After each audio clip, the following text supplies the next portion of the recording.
Assalamu alaikum wa rahmatullahi ta'ala wa barakatuh. Mbalma abonné au bela jele mbaw fo kawni sogoma. Abalman chelo Maître Badra Ali Badini di sabari kain. Ala ka sabar dini na ubema. Alhamdulillah ala ka sanwere irana ala ka san here chay ala ka shini kenya dama. Aywa mbono beni ala to kelen bi domba na ni kana oklani ni awche walsa awka soro ka wera makudlana inshallah. Ni ala to jumaye ma minun be ma do be ni muso furu chaman beti ni muso furu san kelen san fla doro baye allogo be bo nyogona sukono na bebe gba kele misenga cha kuma chaman ga cha ayati bembelen tuguni ala to fleni ni bara bedron e muso abi kam kosobe wa atise ka bayira bi o ko tebe ni kofe ni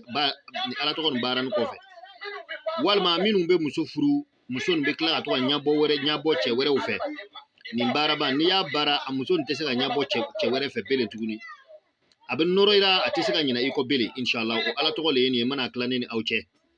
saninga do abara chugo nyefo chugo lamba nyina ofe akana nyina ay abonné na abonné na akana nyina abo notification like pour que ambe video bla au kasi ka soro al na connecter na connecter abe video soro aw yere nye ay bamba be video ni partager walsa ambalma minum be no lutini ko inkalama ukashika bwa kalama ka oyere na fananga la to ye o bete benu ko fembi aw akli jigi tuguni ko groupe bambolo groupe fla WhatsApp kan ani Telegram kan amba fo ko groupe note kalansore do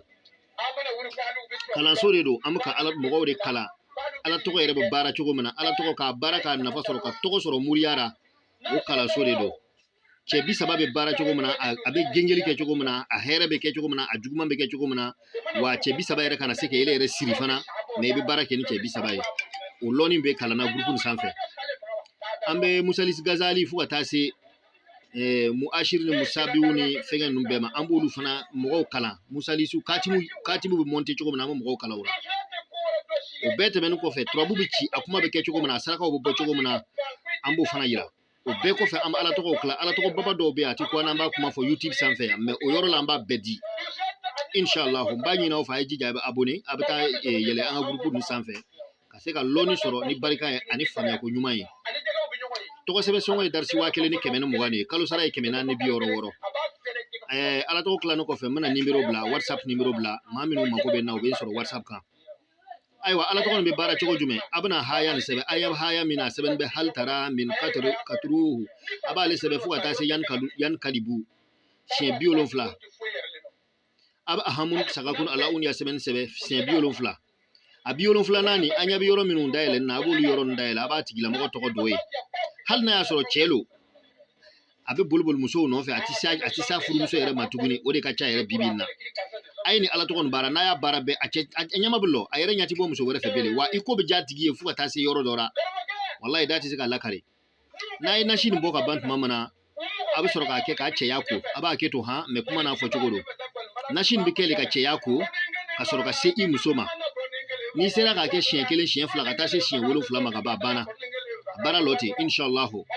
a che to ti sika bo muso were fe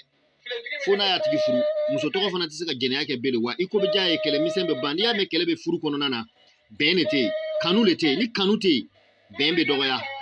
mena tigi bi fe ka bay ka ko ke abe munyu abe sigi donc nyen ndawma ala kama akira kama barake bawo ala ka baraka do ara awye assalamu alaikum ala ka samare irana